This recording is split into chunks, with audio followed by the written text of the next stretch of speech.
শেরপুরে ভূমি বিরোধে ঘর নির্মাণে বাধা, নবজাতক নিয়ে চরম দুর্ভোগে পরিবার। মাকসুদুর রহমান, শেরপুর।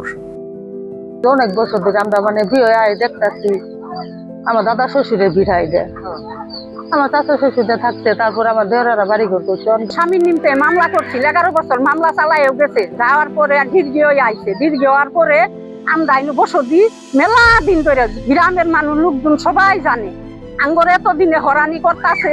আঙ্গরে দুঃখ 1-2 মাস ধরে আমরা খুব হরানি, খুব দুঃখ হয়ে আসি। তারপরে আমার বাপে করে আইতাছে, করার পরে এখন আমরা আইছি। এখন আমার ঘরে পুরনো ঘর বাড়ি আসিল, 3 সেট ঘর আসিল, এটা এখন ভাঙ্গে এখন নতুন করে আমরা বিল্ডিং করবো, এর মধ্যে বাধা দিছে।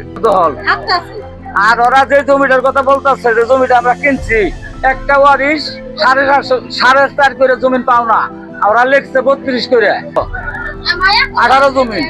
আর এই জমিন 200 বছর আমাদের দহলে কাগজপাতি আছে, বললো থানায় কেস আছে, থানায়ও কাগজপাতি 2টা বাড়াইছে, ওরা একটাও বাড়ায় নাই।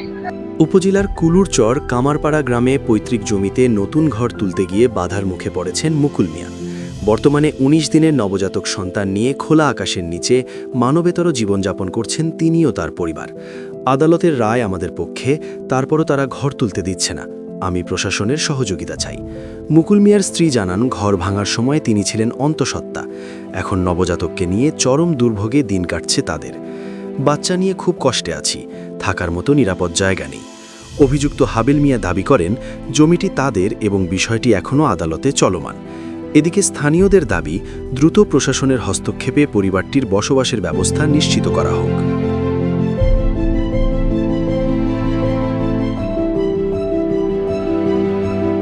চ্যানেল 26 বাংলা।